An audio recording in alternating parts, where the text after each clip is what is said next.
Hello les pros, les membres des formations Pro-Skate, on va voir comment passer un gap au début quand on a peur. Alors quand on a peur de passer un gap, le meilleur conseil que je peux vous donner au début, ça va être toujours de commencer plus petit que l'objectif que vous avez fixé. Si vous avez un objectif d'un gap, par exemple un gros bloc, un gros gap, et en fait vous l'avez en tête et vous avez peur, bah toujours rétrograder votre objectif pour gagner la confiance en faisant un objectif plus petit en fait que vous avez en tête. Comme ça, on s'entraîne sur l'objectif plus petit, on gagne la confiance sur le petit objectif et ensuite, on gravit les échelons en gagnant la confiance et on va sur le spot qui est plus gros. Donc, imaginons que vous voulez gaper un petit curb au début, donc un petit curb, une petite marche et en fait, on veut vraiment le faire, mais on a peur. Essayez de voir un peu plus petit, comme ça, un peu plus petit, c'est plus facile et ensuite, on repassera avec l'entraînement crescendo, étape par étape, sur un spot plus gros, mais au début, c'est un spot plus petit. Donc, quand on voit son spot, on a bien compris. Donc, déjà, visualisez-vous si vous êtes capable de le faire. Donc, si on est capable de le faire, on peut sauter le spot. Hop, on se prépare et on se conditionne à sauter le spot. Donc, on recommence. Allez, hop. Après, on peut faire cet exercice avec le skate. Donc, que ce soit le premier exercice, on saute du spot. Le deuxième exercice, on saute du skate. On voit pour gagner la confiance, pour se mettre en condition sur le gap. Quand on n'arrive pas au début, comme ça, on se met en condition. Et ensuite, avec le temps, eh ben, on est parti. Donc, quand on est parti, on va bien évidemment décortiquer les étapes ensemble.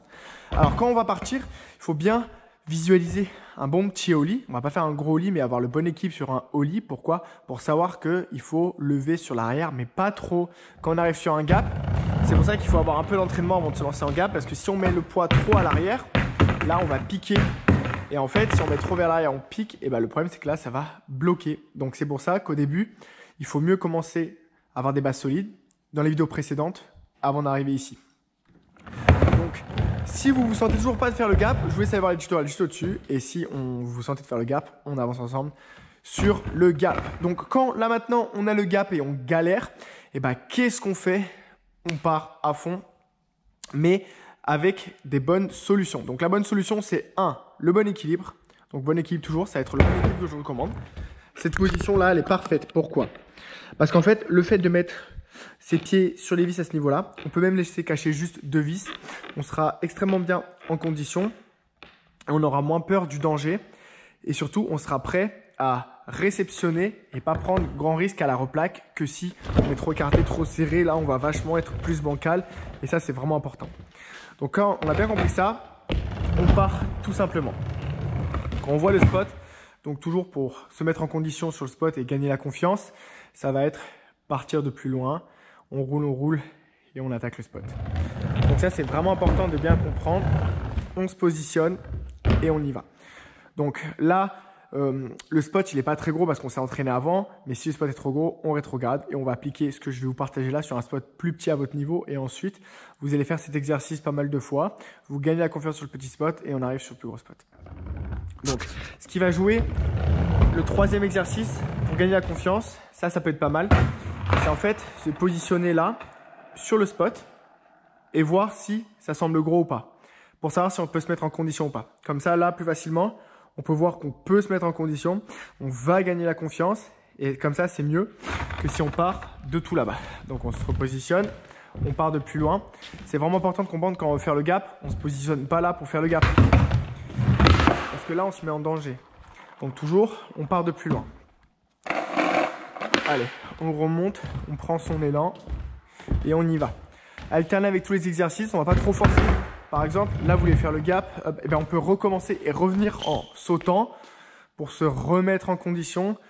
Et comme ça, ça va bien nous aider. Et ensuite, on peut repartir. Allez, on se repositionne. Et on y va. Donc, on attaque le gap. Hop.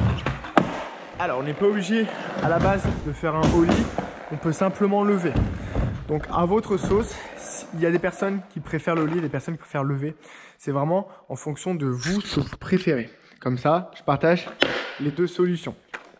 Alors, quand ensuite on a compris comment bien lever, on rapplique la méthode. Parce que les gaps, il faut absolument bien les avoir en main. Parce que si on ne les a pas en main, toutes nos sessions et tout notre entraînement, tout le temps même pendant les sessions, voire des années, on sera amené à faire du gap à la sortie d'un rail, à la sortie d'un curb, à la sortie d'une rampe. Il y aura des gaps. Donc, c'est pour ça qu'il faut bien et ne pas négliger ces points-là. ils sont super importants pour la suite de la progression. Donc c'est nickel, quand on a compris ça, on part tout simplement et on y va. Donc voilà, on reste comme ça sur le gap, comme ça.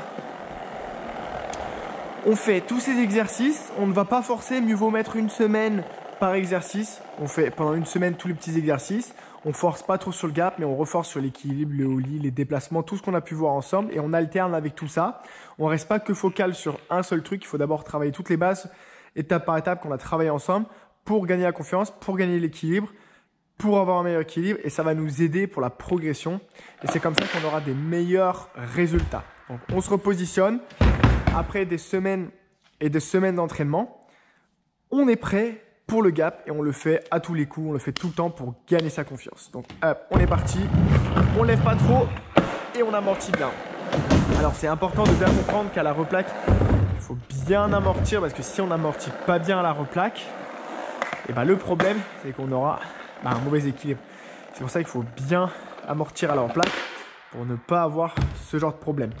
Ce que je peux vous conseiller, et ce qui peut également vous aider, c'est quand vous voulez toujours gagner la confiance, on peut se repositionner comme ceci, hop, et faire le power ollie.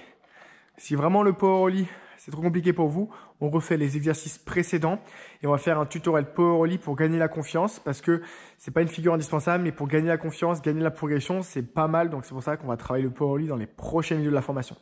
Allez, merci à vous, bon entraînement, mettez une bonne semaine minimum d'entraînement avec tout ce qu'on a pu voir ensemble et on avance comme ça pour la suite de la progression formation basket. Allez, merci à vous, on se retrouve dans les prochaines vidéos de la formation et si vous avez des questions, en commentaire.